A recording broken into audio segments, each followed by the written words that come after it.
जय Hind, Vande Mataram. NCERT zone KLD में आपका स्वागत है।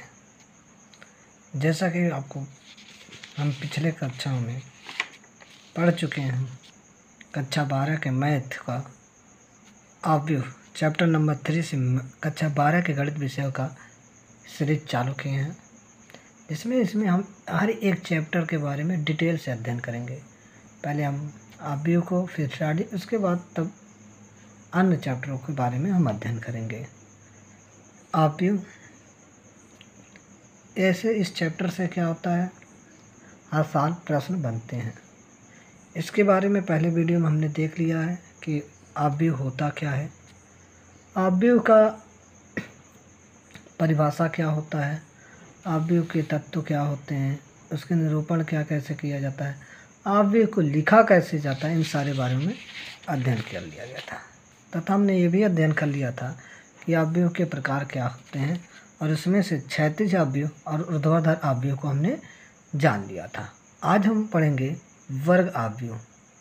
किसके बारे में पढ़ेंगे? वर्ग अवयव। आपको वर्ग अवयव में क्या करा है, सीधा सीधा कि जिस अवयव में पंक्ति यम तथा स्तंभों यन की संख्या बराबर हो, अर्थात यम और यन क्या हो, बराबर हो, अर्थात पंक्ति और स्तंभों की संख्या क्या होनी चाहिए, बराबर होती है, तो उसे क्या कहा जाता है? वर्ग अवयव कहते हैं। जैसे ये दिया है 2, 3, 4, 5, ये क्या है? एक वर्ग अवयव, क्योंकि इसमें पंक्ति और स्तंभों की संख्या क्या है? बराबर है। ऐसे ही है 6, 2, 1, 4, 7, 8, 3, 2, 9, ये क्या है? ये भी एक वर्ग अवयव है, क्योंकि इसके पंक्ति यम 3 है, स्तंभ यन भी क्या है? 3 है, तो 3 गुने 3 कोट की है, तो इसे क्या कहा जाएगा? वर्ग अवयव कहा जाएगा। आगे चलते हैं, कह रहा शून्य या रिक्त अवयव। इसके नाम से ही पता चल रहा है शून्य अवयव, जिसके प्रत्येक तत्व क्या हो? शून्य हो, उसे क्या कहा जाता है? शून्य अवयव कहा जाता है। क्या कहा जाता है? शून्य। इसे जीरो से प्रदर्शित करते हैं, ठीक है। तो ये क्या है? शून्य अवयव है। ये भी कैसा है? शून्य। इसका प्रत्येक तत्व क्या है? शून्य हो, जिसका प्रत्येक तत्व क्या हो? शून्य हो, क्या कहलाते हैं? शून्य अवयव। अगला नंबर है इकाई या तत्समक अवयव। वेरी वेरी इंपॉर्टेंट, बहुत ही इंपॉर्टेंट है। कह रहा जिस वर्ग अवयव के विकर्ण के सभी तत्व इकाई यानी कि 1 हो तथा शेष सभी तत्व क्या हो? शून्य हो, उसे इकाई या तत्समक अवयव कहते हैं। इसे आई से प्रदर्शित करते हैं। विकर्ण 1 हो, विकर्ण कितना होना चाहिए? 1 होना चाहिए, इसके अलावा कुछ भी नहीं होना चाहिए, और बाकी तत्व क्या हो? 0 हो। जैसे इसमें ये विकर्ण है और ये सभी तत्व क्या है? 0 है। ये भी विकर्ण है, ये भी तत्व 0 है, ये भी विकर्ण है, और बाकी सब तत्व क्या है? 0 है, ठीक है। और किसकी बात कर रहे हैं? वर्ग अवयव में। वर्ग अवयव में क्या होना चाहिए? पंक्ति और स्तंभ बराबर होनी चाहिए। वर्ग अवयव में ही विकर्ण बना सकते हैं, ठीक है। अब देखिए, बात होती है विकर्ण क्या होता है। तो विकर्ण आपको एक यहाँ से, ये देखिए इधर से इधर आ रहा है, एक विकर्ण ऐसे भी बन सकता है। अब इसमें क्या है, विकर्ण वही तत्व होते हैं, विकर्ण उन तत्वों को कहा जाता है जिनमें आई और जे का यानी कि पंक्ति और कॉलम की संख्याएं क्या हो? बराबर हो। पंक्ति और कॉलम की संख्याओं का क्या हो? बराबर हो, वो क्या कहलाते हैं? विकर्ण कहलाते हैं। जैसे A11 बराबर 1, आई का वैल्यू भी 1 है, जे का भी वैल्यू 1 है, आई का वैल्यू 2, जे का भी वैल्यू 2, आई का वैल्यू 3, जे का भी वैल्यू 3, तो सबका वैल्यू 1 आ रहा है। यहाँ देखिए, अगर इसकी बात करें तो आई का वैल्यू 1 और जे का वैल्यू 3, जो कि ऐसा संभव नहीं हो सकता, इसलिए इस तरफ का विकर्ण हम नहीं लेते हैं, विकर्ण इस तरफ का लिया जाता है। ये ध्यान रखिएगा कि विकर्ण क्या होते हैं? सदैव आई और जे बराबर होते हैं। विकर्ण के तत्वों का मान हमेशा क्या होता है? उसमें आई और जे क्या होते हैं? बराबर होते हैं, यानी कि पंक्ति और स्तंभों की जो गणना होती है वो बराबर होना चाहिए। आगे चले, अगला कह रहा है विकर्ण अवयव। वही कह रहा है, यदि किसी वर्ग अवयव में मुख्य विकर्ण के तत्वों के छोड़कर सभी तत्व क्या हो शून्य हो। ये विकर्ण को छोड़कर, विकर्ण के तत्वों को छोड़कर सभी क्या हो जीरो हो। अब देखिए विकर्ण में तत्समक आव्यूह में क्या होना चाहिए था, विकर्ण के सभी तत्व क्या ना होना चाहिए, एक ही होना चाहिए। एक का मतलब 1 होना चाहिए, विकर्ण हम के तत्व में 1 होना चाहिए। तो अगर 1 है सभी विकर्ण के मान तो तत्समक आव्यूह 1 के अलावा कोई चीज़ें हैं, जैसे 4 2, यहाँ 1 1 दिया है तो कोई दिक्कत नहीं है। 4 2, यहाँ मान लो 3 2 5 होता तो ये क्या कहलाते हैं, विकर्ण आव्यूह। अगर सभी तत्व बराबर हैं 1 के अलावा, जैसे इसमें देखिए 3 3 के, तो इसे अदिश आव्यूह कहा जाएगा। यानी कि जिस वर्ग आव्यूह के विकर्ण सभी तत्व बराबर तथा शेष तत्व क्या होते हैं, शून्य होते हैं। इसमें विकर्ण के सभी तत्व बराबर हो सकते हैं, लेकिन विकर्ण आव्यूह में कोई जरूरी नहीं है कि तत्व बराबर हो। ठीक है, ये ध्यान रखना है। आगे चलें। उप आव्यूह।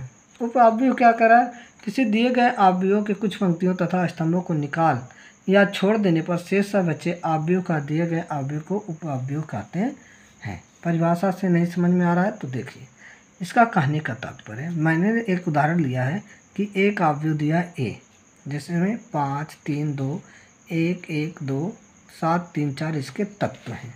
अब हमने क्या किया, इसकी एक पंक्ति, पहली पंक्ति और पहले स्तंभ को क्या कर दिया हमने, हटा के जो शेष ये बचा इसको हमने एक नया आव्यूह बना दिया, 1 2 3 4। अभी ये जो नया आव्यूह बनकर आया ना, इस ए का उप आव्यूह कहलाएगा। क्या कहलाएगा, इस ए का ये उप आव्यूह कहलाएगा।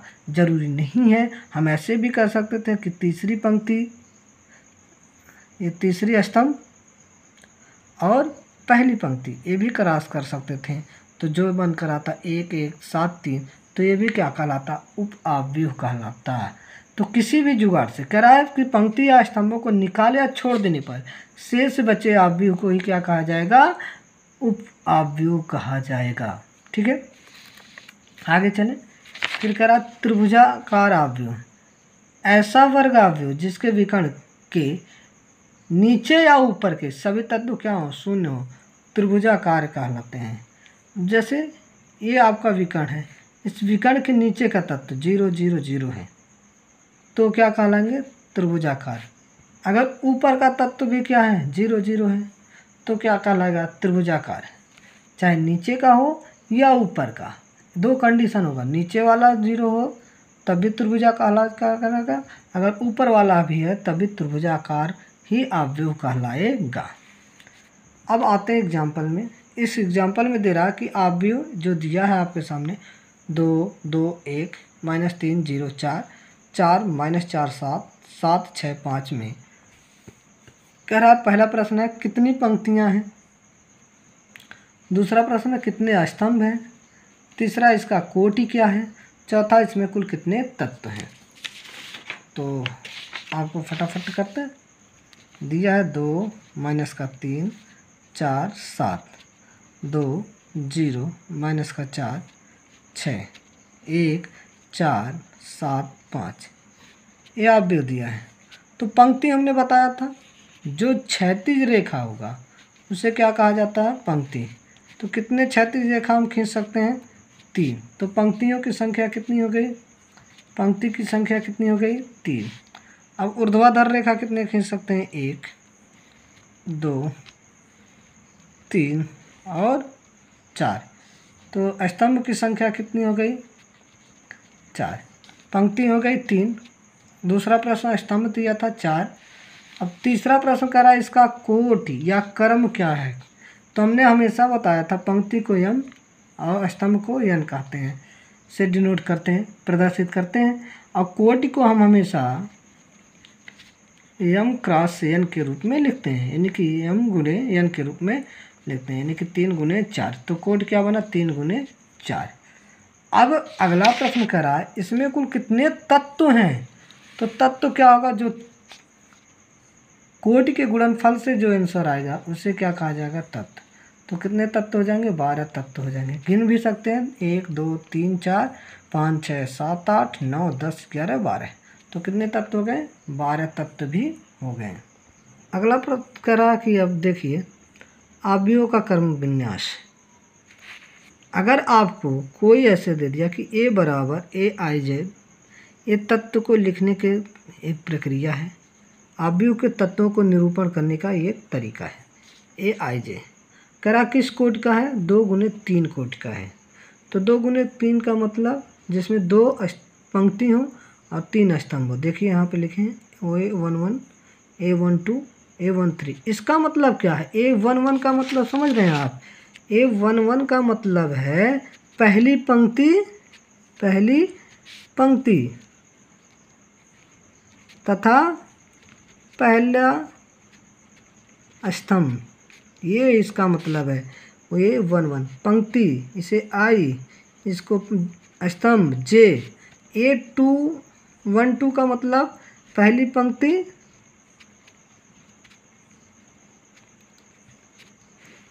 दूसरे का मतलब दूसरा स्तंभ, ठीक है। तो ये समझ में आपको आना चाहिए, ठीक है। तो इसको हम ऐसे लिखेंगे A11, A12, A13, A21, A22, A23। ये लिखने का तरीका है। अभी प्रश्न समझ में आएगा, देखिए कैसे। एग्जाम्पल हमने लिया है, करा AIJ बराबर इतना दे दिया है, तो इसके द्वारा हमें निकालना किसका है? 2 गुने 2 कोटि का हमें अवयव निकालना है, ठीक है। अब पहले नंबर हम अगर देखें, A बराबर क्या दिया है? AIJ, और कितने कोटि का कहा है? 2 गुने 2 कोटि का। तो पहले अगर हम देखें तो इसको ऐसे लिख सकते हैं A11, A12, A21, A22। 2 गुने 2 का मतलब 2 पंक्ति होगी और 2 स्तंभ भी होंगे, तो ये बनकर तैयार हो गया। अब देखिए जो AIJ का वैल्यू दिया है, AIJ का वैल्यू दिया है, वो क्या दिया है? 2i माइनस का j। अब A11 अर्थात A11 का अर्थात मतलब i का वैल्यू 1 और j का भी वैल्यू कितना हो गया? 1। तो 2 गुने 1 माइनस का 1, तो 2 एकम 2 माइनस का 1 बराबर 1। A11 का वैल्यू आ गया 1, A11 बराबर आ गया 1। अगर बात करें A12, 2i माइनस का j, A12 का मतलब i का वैल्यू 1, j का वैल्यू 2, तो A12 2 गुने 1 माइनस का 2, तो A12 बराबर 2 एकम 2 माइनस का 2, तो A12 बराबर कितना हो जाएगा? 0। कितना हो जाएगा? 0। इसी प्रकार अगर देखें A21, तो 2i का वैल्यू 2 माइनस j का वैल्यू 1, तो 2 दूनी 4 माइनस का 1, तो 3, तो A21 बराबर आ गया 3। A22 बराबर, तो 2 गुने 2 माइनस का 2, 2 दूनी 4 माइनस का 2, ये हो जाएगा 2। अतः अगर हम इसमें वैल्यू अब रखें, इस जो अवयव है ये 2 गुने 2 की कोट का, तो क्या आएगा? तो A बराबर आपका आ जाएगा A11, इसका वैल्यू कितना आया? 1, तो लिखेंगे 1। A12 का वैल्यू कितना आया? 0, तो लिखेंगे 0। A21 का वैल्यू 3, तो लिखेंगे 3। A22 का वैल्यू आया है 2, तो 2। ये हमारा निकल कर आया अवयव, निकल कर आ गया अवयव, ठीक है। तो ऐसे प्रश्न बहुत इजी तरीके से हम लगा सकते हैं और आप इजी तरीके से इसको समझ भी सकते हैं, ठीक है। अगला इसी तरीके से करा है, एक ऐसा 3 गुने 2 अवयव की रचना करना है। अब कोई अवयव मान लो है A बराबर आपका यही है AIJ, कितना का कहा? 3 गुने 2। 3 गुने 2 का मतलब 3 पंक्ति 2 स्तंभ। कैसे बनेगा? अब देखिए A11, A12,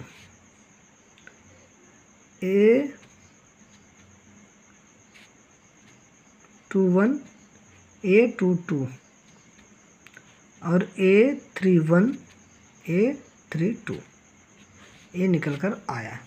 ठीक है, आपने क्या कहा, 3 पंक्ति, 1 पंक्ति, 2 पंक्ति और 3 पंक्ति, 2 स्तंभ, 1 स्तंभ, 2 स्तंभ हमने खींच दिया।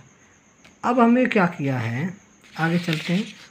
तो कह रहा तो जिसके अवयव आई जे का वैल्यू इतना दिया है, आई जे का वैल्यू दिया है, आई जे बराबर दे दिया है क्या, 1/2 mod of 1 I minus 3j।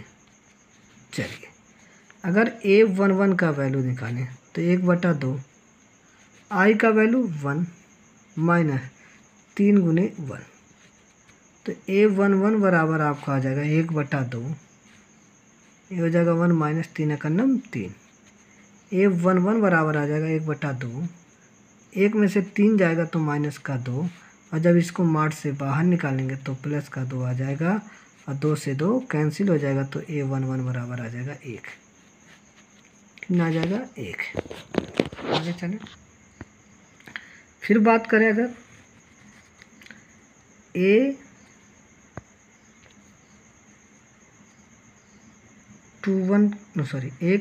का, तो 1/2 आई का वैल्यू 1 माइनस 2 गुने जे का वैल्यू 3, जे का वैल्यू 2, तो 1/2, 3 दूनी 6, 6 में से एक जाएगा माइनस का 5, एक जगह 5 का नम 5/2, तो A12 का वैल्यू आ गया 5/2। हम थोड़ा यहाँ डायरेक्ट किए हैं, आप लोग इसको समझ लीजिए, इसलिए हम पहले वाले में पूरा बाकायदा से समझा दिए हैं, इसमें थोड़ा जल्दी कर रहे हैं। ठीक है, फिर आ जाएगा 121, तो 1/2 आई का वैल्यू अब कितना हो जाएगा, आई का वैल्यू 2, तो 2 माइनस 3, जे का वैल्यू 1, तो 1/2, 2 माइनस 3, तो 1/2 गुने में 2 में से 3 जाएगा माइनस का 1, और मार्ट से बाहर आ जाएगा प्लस का 1,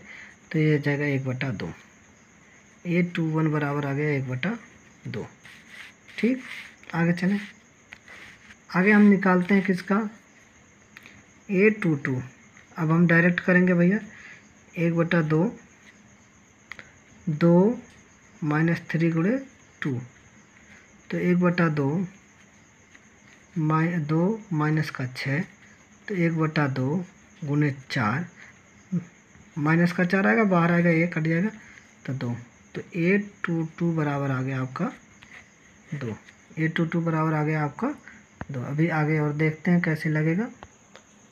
A22 का निकल गया, अब हम निकालेंगे किसका, A31 का, तो A31 बराबर 1/2 mod of 3 minus 3 multiply by 1 value, तो A31 बराबर 1/2, 3 माइनस का 3, तो 0,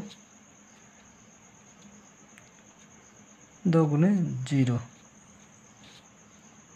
तो आ जाएगा 0, यानी कि A31 का वैल्यू आ गया 0। अब A32 का वैल्यू देखें, तो 1/2, 3 माइनस 3 मल्टीप्लाई बाई 2, तो 1/2, 3 माइनस का 3 दूनी 6, तो 1/2, 3 में से 3 जाएगा तो माइनस का 3, 3 में से माइनस का 6 जाएगा तो माइनस का 3 बचेगा, मार्ट से बाहर आएगा प्लस का 3, तो 3/2, तो A32 बराबर आ जाएगा 3/2। अतः आव्यूह हो जाएगा, आव्यूह जो आपने क्या लिखा है इसको, A बराबर, यहाँ देखिए A11 क्या लिखा है, A11, थोड़ा देख लीजिए साफ सुथरा, A11, तो A11 का वैल्यू कितना आया है, 1, A11 का वैल्यू आया 1, तो लिखेंगे 1। फिर A12 का वैल्यू कितना आया है, 5/2, तो इसको लिखेंगे 5/2। फिर A21 का वैल्यू कितना आया है, A21 का वैल्यू आया 1/2, तो इसको भी लिखेंगे 1/2। A22 का वैल्यू आया 2, तो इसमें भी लिखेंगे 2। A31 का वैल्यू आया 0, 0। A32 का वैल्यू आया 3/2। ये आपका आंसर निकल कर आया अवयव का। ठीक है, अगला प्रश्न क्या है? अगला प्रश्न कह रहा है यदि किसी अवयव में 8 अवयव हैं तो इसकी संभव कोटि क्या हो सकती है? कह रहा किसी अवयव में अवयवों की संख्या दिया है, अवयव की संख्या कितनी दे दिया है? 8। तो अवयवों की संख्या कैसे निकाला जाता है? m गुने n से। अगर देखा जाए तो 8 किस किस से बन सकता है? 1 गुने 8 से बन सकता है, 2 गुने 4 से बन सकता है, 4 गुने 2 से बन सकता है और 8 गुने 1 से। इन चारों के अलावा अब 8 का कोई मल्टीप्लाई करने पे आ नहीं सकता। तो संभव कोटि कितना हो जाएगा? 4। कितनी हो जाएगी? 4। यदि आपको वीडियो अच्छी लगी हो तो लाइक करें, कमेंट करें, चैनल को सब्सक्राइब करना ना भूलें। ऐसे ही रोज़ आपको अवयव के पार्ट वाइज वीडियो मिलते रहेंगे और आपका स्टडी अच्छी होती रहेगी। धन्यवाद। अगर आपको PDF चाहिए तो नंबर पर संपर्क करें 63 94 99 36 96। धन्यवाद।